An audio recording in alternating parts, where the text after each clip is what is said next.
প্রিয়মকে স্কুলে পৌঁছে তোমার দাদাভাই দিকে পাউরুটি নিয়ে চলে এসেছে। তো এই যে বললো প্রথমে আগে পাউরুটিটা ভালো করে সেঁকে মেয়োনিজ দিয়ে দিতে, আর এদিকে একটু গরম গরম চা করে দিতে। আর এখনও বাড়ির কিন্তু সমস্ত কাজ সারা হয়নি। আগে তোমার দাদাভাইকে চাটা এদিকে করে দিচ্ছি, তারপর কিছু কাজ হয়েছে, এখনও কিছু কাজ বাকি আছে। আর আগের দিন যে মেয়োনিজটা নিয়ে এসেছিলো তো ওটা দিয়েই দেবো। আর এদিকে চাটা তো বসিয়ে দিয়েছি, চাটা আগে ছেঁকে নিই। আর হচ্ছে এখন আমি চা খাবো না, তোমার দাদাভাইয়ের জন্য 1 কাপ চা করছি। মাম্মি যে এখনও নামেনি, আর আমার এদিকে তো সমস্ত কাজও হয়নি আর ব্রাশও করা হয়নি, তাই আমি হচ্ছে পরেই খাবো। তো তোমার দাদাভাইয়ের জন্য 1 কাপ চা করেছি। তো চলো চাটাও ছেঁকে নিয়েছি, আর এদিকে মেয়োনিজটাও ভালো করে লাগিয়ে দিয়েছি। তো এবার তোমার দাদাভাই আছে ওপরে, তো ওপরে দিয়ে আসি। তো এসেই যেসব কাজ সারা মানে বাকি আছে সেসব কাজগুলো সেরে নেব। তো তোমার দাদাভাই যে এখানে হচ্ছে অপেক্ষা করছিল চায়ের জন্য, কারণ বলছে খুব খিদে পেয়েছে, সকাল সকাল ঘুম থেকে উঠলে নাকি খুব খিদে পেয়েছে।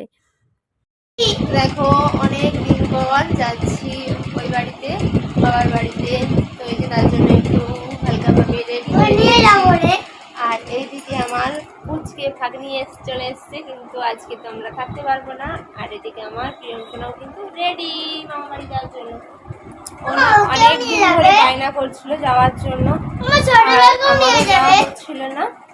তো চলো এখানে গিয়ে দেখা হচ্ছে। দেখো তোমাদের হয়তো এসেছিল, তো এই যে খাওয়া দাওয়া করছে, এবার চলে যাবে।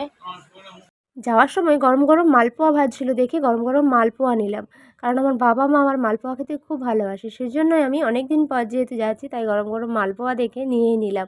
আর মালপোয়া খেতে কিন্তু সবারই কম বেশি খুব ভালো লাগে।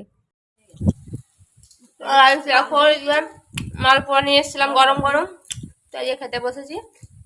তোমার দাদা ভাই তো চলে গেছে। আমরা এসেছি বলে দাদা এদিকে বাজার থেকে মাংস নিয়ে আসলো। তো মাংসটা আমি এখন ধুয়ে পরিষ্কার করে নিয়েছি। এবার হচ্ছে ম্যারিনেট করব, তার জন্য এই যে উপর থেকে মশলা দিয়ে দিচ্ছি, লবণ, হলুদ গুঁড়ো, লঙ্কার গুঁড়ো, সর্ষের তেল আর লেবুর রস দিয়ে ভালো করে ম্যারিনেট করে রেখে দেবো। আর এখানে আসলে আমাকে মাংস রান্না করতে হয় না, কারণ আমার বাবা খুব সুন্দর মাংস রান্না করে, সেটা তোমাদেরকে আমি আগেই বলেছি। আর এখানে কিন্তু কাঠের উনুন দিয়ে রান্না হয়। তো এদিকে মা ভাতটাও বসিয়ে দিয়েছে, ভাত হচ্ছে, আর ওইদিকে গ্যাসে হচ্ছে ভাজাগুলো করা হচ্ছে। আর এদিকে কিন্তু দেখো মাংস রান্নাও কিন্তু প্রায় শেষের দিকে, মানে মাংস একদম ঝোলের জন্য জলও দেওয়া হয়ে গেছে। আর এই মাংসের সাথে লেবুটা চিপে খেতে বেশ ভালো লাগে।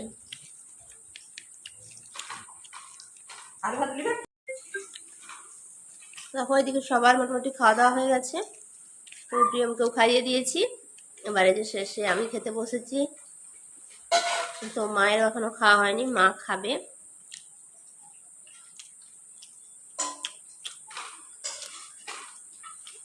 মাংসটা বেশ ভালোই হয়েছে।